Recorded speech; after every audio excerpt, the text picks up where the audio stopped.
Welcome to Force Kite and Wake here in Charleston, South Carolina, everybody. Thank you guys so much for tuning up. Is that English, tuning up? Tuning in. I always say tuning up, I don't know why, but most importantly, I have a good friend that came all the way from the West Coast here to Charleston, Sensi Graves, and the minute she walked into my house, we said, Sensi, we're going to put you on the camera here, and we're going to talk about kiteboarding and what in generally a professional athlete like you is doing every single day, and hopefully that will inspire some of you guys to become the next Sensi Graves. So, without further ado, Sensi, introduce yourself to the world. Hello everybody, I'm really excited to be here. I have to say, Stan taught me how to kiteboard. So it's pretty cool. So we have a long history. We worked together for a long time at Real, but I got my start at Real Water Sports in North Carolina, and it's been really awesome to see the expansion of Stan having his own shop and now Force Kite and Wake here in Charleston. But I was an instructor for Stan for a really long time. So imagine, guys, this was 10 years ago. I was 2006, 7, something like that? 2007. 2007. So this light went in Cape Hatteras. We went, Sensi and her brother, I remember. Was it Ty or Bo with us? Bill. Bill was with us. So she has 3 brothers. So we got Bill and Sensi on the back of a jet ski. We went all the way to the Rodante shallows, and we were squeezing every single gust of the wind, and the water was just getting shallower and shallower and shallower. So of course we're trying to push the limits because those guys were still keeping the kite in the sky and riding. So we were riding the ski. I was kind of like sitting on the back of the ski, kind of trying to make it go through the shallows, and then suddenly we bump a shallow spot. So I fly over the handlebars of the ski, hit the ski with my chin. So open my chin open here. They had to stitch me on 3 different layers, which is a good memory from Sensi. Luckily for Sensi, my hiney was on the way of her head impacting the steering wheel. So that would have been bad if you hit a steering wheel with your face. That would have been pretty bad. It was a funny memory because he hit it so hard and he went flying so far over the front of the ski that I couldn't help but laugh. And then he came up out of the water and he was bleeding profusely from his chin, and I could not stop laughing, and I was like, oh my gosh, I just legitimately couldn't stop. But it was kind of more serious than just hitting his face because he had 13 stitches and it was quite a lot of blood. But so no pain, no gain. That's how you become a kiteboarder, and that's how you're becoming a professional kiteboarder like Sensi Graves. So a lot of you guys are really excited about kiteboarding, and just want to go back historically with you from that moment we had the sandbar to like today. What is the progression of becoming a professional kiteboarder? Oh, how do I become a pro? Let's keep it simple. That's a great question because it can be a little bit wishy-washy. For me, I was working as a kiteboarding instructor, and being in North Carolina, there's a big scene of riding in boots and hitting sliders, and so it was a natural progression for me to start doing that, and it was something that I really loved. I started competing in the Triple S in 2012, and so I was really just kind of like, okay, I'm at the right place at the right time. This is something that I really enjoy doing, and so I started pursuing it and slowly making up contacts within the industry, making up relationships, and really building just the support behind me. So cut. Let's go back to 2012, right? Yeah. This is 4 years into kiteboarding. So how did you end up in the Triple S? Like, what was the chain? Total by accident. Yeah. Okay. Chain of events. Okay. So compact version of the story. I had gone to Brazil the year before, which really increases your amount of kiteboarding on the water because you can kite every day down there. So I was at that point chasing kiteboarding year round. I graduated from college a couple years prior. I started dating Brandon Shai, who's also a professional kiteboarder, and so we were just kiteboarding full time. And I put in a wildcard video that year and was at Triple S because I was coaching anyway, so I was there. But Colleen Carroll actually ended up winning the wildcard video. But that year, because there's myself, Claire Lutz, Paula Rosales, Colleen Carroll won the wildcard, but they ended up letting anybody that was at the event, Craig Cunningham, that's how he got in. Anyone that was there showed up at Triple S. They let anybody in that had put in a wild card. So we all, like a whole group of us, were able to get into the event. So it was kind of a snafu. But I podiumed that year. So. Well, what did you get that year? I think I got third. Got third. 4th year into kiteboarding. All because of this coaching skills here, guys. Anyway, just trying to be funny. All right, so Third on sliders. Third on sliders, 2012. Then the next year you competed in the Triple S again. I think that you competed in the Triple S ever since 2012. Yeah, I've been competing in Triple S now 7 years?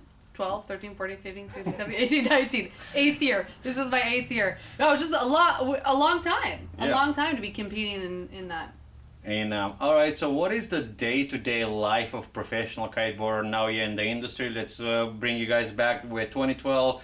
She competed first, then your first employer, and I think first, and you're still with Liquid Force, right? Yeah. So I actually started doing the social media for Liquid Force first.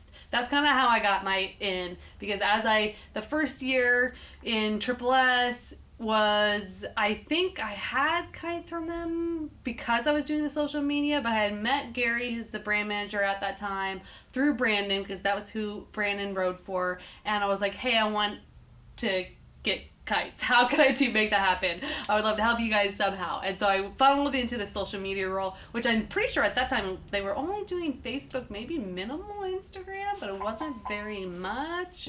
So my job requirements were kind of low, but that was like, okay, I want to work for it, and how can I, be a part of this team? And I'm willing to put in the effort. And I think that's a key point there is if you're on the road to becoming or want to become a sponsored athlete, what can you do for the brand? The brand is not just going to be like, oh, great, you're an awesome kiteboarder. No, what can you really deliver in terms of being at the beach, in terms of supporting the shops that you ride at, in terms of talking about the gear? So, like, really, what are your assets? And start with that. Not what can you get out of it, but what can you deliver to the brand that you want to have a relationship with. That's very well said, guys. I don't know if you know, I've been also with the Liquid Force team prior to retail. So was with those guys for 5 or 6 years, I don't remember. But anyways, like anytime we see those pro kiteboarders that are rolling to the beach with the baseball hats, with the flat thing, and they're just like throwing down in the water and almost having the attitude all the time. It's like, can I have some kites? Can I have some money? Can I do this? Look, check out my new video. Check out my this. Is like, if you want to become established pro athlete in this industry, pay attention to what she's saying. Is not what you can give me, I am that guy. It's more like, how can I help? How can I promote a brand? It doesn't matter how many tricks you can land. It's more like, what's your attitude on the beach? It's like, it's so cool to see, for example, Sensi and Brandon. I've seen them many times on the beach. It's like one of the best athletes in the world. And they're like the first one to be like, hey, do you need a lunch? Hey, do you need a land? Like simple thing like that. Hey, can I show you why the safety on your bar doesn't work? So being ambassador to the sport means a lot. And I encourage you guys to follow that path of getting into the industry. All right, so professional kiteboarding athlete. Can you sustain living with being a pro athlete? No. All right. So. And let's be clear, I've never just done kiteboarding. I've always had alternate sources of income. And when I first was in the Triple S was the very first year I actually launched my swim brand as well. So it's really been a two-sided thing. Exactly. So how many people in the world you think that can afford food on the table being only a kiteboarder? 30? 30 in the world, probably? I mean, not that many. I guess that it's 30, even like 20. 20? Yeah, really not that many. So I think that's coming from a place of appreciation for whatever you have in life is good across the board, and certainly applies to being a pro kiteboarder. It's like, okay, great. I'm very thankful to be where I'm at. Let's definitely push it and take it to the next level, but it's always been the balance of how can I create more income streams. And for me, especially as an entrepreneur and building my own brand, that's always been the kind of vision, because you can't be a pro athlete forever just inherently in the body breakdown and the amount of competitions you want to do. You can certainly always be an ambassador of the support, and I hope to continue indefinitely until I'm 50 years old being a an ambassador to kiteboarding and being a rock star kiteboarder, 70 years old, why not? So that's not the question, but it is about how can you create longevity in the support, and that goes back to being an asset in other ways besides just your skill set on the water. All right, for the youngsters here that are thinking to becoming a pro kiteboarders, pay attention. She said, I graduated college and then I pursued that career. To have affordable life of living, to be able to like buy food on your table, you have to think of additional source of income, because the industry is not as big as people think. Is the coolest one, I get it. Yeah. But there's not those big paychecks that you guys are probably dreaming or thinking about it. I'm gonna give you an example. One of the best athletes in the world, in my opinion, is Brandon Scheid. I've known Brandon since he was not able to stay upwind, but what happened? He wins the Triple S, gets the biggest check in the world, but still coaching full time. So even being a kiteboarding instructor, it's additional income that allowed him to keep practicing and getting better. Won the Triple S the next year, still full-time job. Fast forward 10 years later, still had additional income coming from somewhere. Same thing with Sensi, and with Sensi, I'm so psyched for her. I remember 10 years ago, I lived in Hatteras, you lived in Hatteras too, and she was like, I'm starting this company, we're gonna make swimming suits. And it's like, great! You know how many... Did you believe me? Did you No. believe that? So check this out, it's like, I don't do swimming suit, it's like, girl, I don't know what are you guys eating and doing at night, but that's a horrible idea simply because this is the most competitive industry in the world, right? It's like you have Billabongs, Roxy's, probably like 3,000 brands that are making swimming suits? I mean, I see more and more every day. All right, so Sensi Bikinis, what's the website, Sensi? Sensi Graves Bikinis, so SensiGravesBikinis.com. I can't spell it to kill myself. I can't repeat it. So Sensi Bikinis. Just Google Sensi Bikinis. Right on. So we're gonna put that in the description. But what was the unique thing? So this idea. Well, what I know about the idea is like when you come to Hatteras, I'm gonna make this not professional. I'm gonna make these bathing suits that girls like me, being active in the water, don't have to be thinking every 2 seconds, is my bottom down? If my top is down? It's more like I'm gonna have fun kiting without being worried if I'm losing my swimming suit. So exactly. Yeah. So tell me more about it. When I first started coaching, in 2012 was when the brand officially launched. But when I first started coaching is when I had the idea, because I was in the water every single day, and as a kiteboarding coach, I would wear underneath my board shorts and my rash guard top a swimsuit. And then I would surf. I would be surfing every day, or I'd be kiting every day as well. So I was in the water literally every single day at the beach. And the swimsuits on the market at that time were one of two camps. Really function, but they were super frumpy and just geared towards a much older audience. Like, for some reason, only the functional suits had terrible prints and just weren't designed with fashion in mind. Or so fashion forward that they didn't have any functionality at all, just simple sliding triangle tops. And not only that, but those brands that were putting out the fashion forward swimsuits just showed women lying on the beach. It was kind of the same idea that's been happening over the last couple of years. Is like, why can't we show women doing things, actually kiteboarding, actually surfing, and not just resort to the sexy posing on the beach? That's not who I was. That's not who I identified with. So I really wanted to create a brand that fused the function and fashion, that created a suit that felt empowering, that allowed me to go do the fun things that I wanted to do, but looked amazing, and that I could totally 100% rely on. And that also promoted women in water sports and showed women being active, because, hello. How many years you guys in business now? 9! 9 Wait, no, 7! 7, not 9! She's not good with numbers, but she's still in business making a ton of bikinis, and we see those everywhere. I know that you guys got a couple of awards. I don't know, I don't follow the social media that much, but my wife does. So she told me that you guys are doing pretty well. Tell me a little bit about the awards or anything you guys kind of... Yeah, so we got picked up by Title IX last year. I won a Pitch Fest. They're a big women's brand. They have about 20 stores across the U.S. and they do a lot of catalog sales. So they have been around since the 80s, and they do all activewear things and tons of clothing brands. They're an awesome brand. So they picked us up And then I won the Self Magazine Healthy Living Award for Best Two-Piece That Stays Put last year. And then I've just been part of various different things. And when are you going to start making guys bathing suits? Did you watch Sensi Zucchini's video? No, I don't watch videos. Okay, we have to. So in April this year, we put out it's called Sensi Zucchinis, and it's my men's line. Sensi Zucchinis. But so what's so? All right, so cool. It's a spoof video. For a guy like me, all bathing suits are made even or the same. Yeah. I literally choose by size and color. What makes the guys' bathing suits better or? Well, it's a joke. I don't actually make the guys' bathing suits. Oh! Zucchinis. Zucchinis. Do you get it? See you get the it? four So we in did there. a whole spoof video with this guy. You have to watch it. It's the funniest thing. It was so good. And he's wearing a little banana hammock, and which is the Sensi Zucchini. So it's a whole spoof on performance-based men's swimwear. But no, we're not actually making it, and that's just because the men's market's so saturated. I don't feel like I can add anything really at this time. So we're gonna get you guys off bathing suits and bikini topics here, and we're gonna move back to kiteboarding because chances are you're a kiteboarder if you're sitting in front of that computer on YouTube and watching this video. So one of the hottest spots for kiteboarding, it's the Hood River Gorge in the entire country. I first time went to the Hood River Gorge 3 months ago. Oh.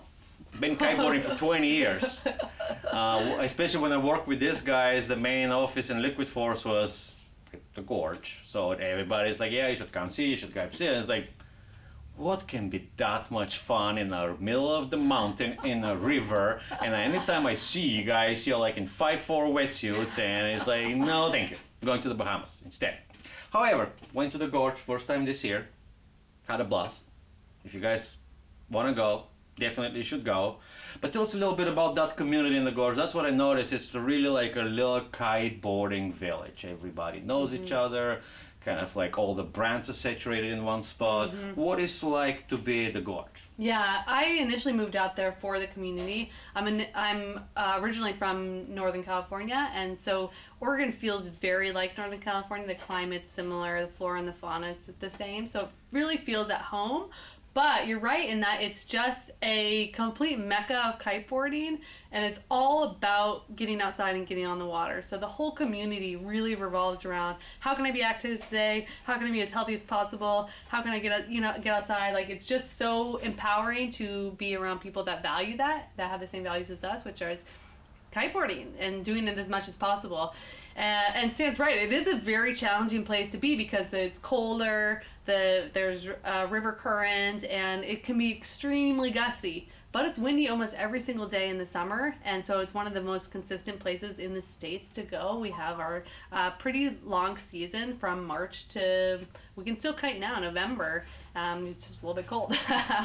And so it really attracted me because the community and the mountains, and then just having the accessibility of good restaurants, good food, good beer, just tons of outdoors activities, and it really feels at home. And so I've really enjoyed living there. Awesome. So we're gonna bring you guys back to a topic that it's kind of, in my head, is always uncovered a little bit. How intimidating it's kiteboarding, right? It's like how hard it is to become a kiteboarder. We have every now and then like girls coming into that door and almost like, yeah, I want to ask questions about it, but I'm not sure how hard it is. I see these guys on the beach falling down from 100 feet in the sky and doing these explosive tricks. I'm not sure, it looks cool, but I'm a little bit afraid of it, right? And then it's like when you start traveling, I had the pleasure to travel quite a bit with kiteboarding, and you probably have more. I see really like in almost, it feels like outside the United States you have larger communities of just like girls kiting. Like the average is so much more. And so I want to talk to all of these people that are interested in getting into the sport, regardless of your sex, female or guys. How accessible is kiteboarding? You've seen a lot. You've told a lot of people how to kiteboard. I have taught a lot of people how to kiteboard, and that is the biggest misconception, in my opinion, is that it is way too hard. It's way too scary, and it takes way too much body strength. And in actuality, we know that it doesn't. I mean, you can fly the kite with one finger on either side of the bar, which makes, I think, women a lot better at kiteboarding because they're not trying to muscle it so much. It really is a finesse sport. And I think that it's just, you're right, all this like, oh my gosh, people get hurt so much. But in actuality, they don't. Or the other biggest one is, what if I get swept off the water 20 feet in the air? No, you have to work really hard to do that, actually. You're not just going to jump 20 feet by accident. And so it is breaking down those misconceptions. So if you do not kiteboard, the best thing to do is go to your local shop. If you're in Charleston, come to Forest Kite and Wake and ask, hey, how can I get into this sport safely? Because we are a very open, communicative community. Everybody's been through the learning that is kiteboarding, which is a little bit challenging, but it's not as hard as people think it is. And it opens up so much freedom in travel, freedom in just having an awesome lifestyle and sport that you love. Anybody that gets into kiteboarding, I feel like, just completely changes their life. All right, so let's make a quick summary here. You're snowboarding. Mm-hmm. You've done mountain biking. Mm-hmm. What else? What other sports besides kiteboarding? Surfing. Surfing. Yoga. All Basketball. Right. Volleyball. Those are hard. From all these sports, Wakeboarding. where would you qualify kiteboarding as far as how hard it is to learn how to do it?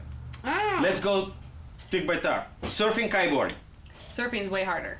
All right, surfing, kiteboarding. Surfing is a lot harder to learn. Next thing, mountain biking and kiteboarding. I mean, kiteboarding just takes, because you can get on a mountain bike and go. You can't just get on a kite and go without a couple lessons, so I'm going to have to go with kiteboarding on that one. Kiteboarding's hard. All right. What is the other sport? Wakeboarding? Wakeboarding, kiteboarding. Okay, definitely wakeboarding, because you eliminate the kite and you just get up and go on the board. Okay. Well, surfing is harder than kiteboarding. Surfing is harder than kiteboarding, for sure. I mean, I think the point is that kiteboarding is just not quite as hard as people make it out to be, and it is a lot more accessible than people make it out to be. I know budget's a huge factor for a lot of people, but you can get used gear.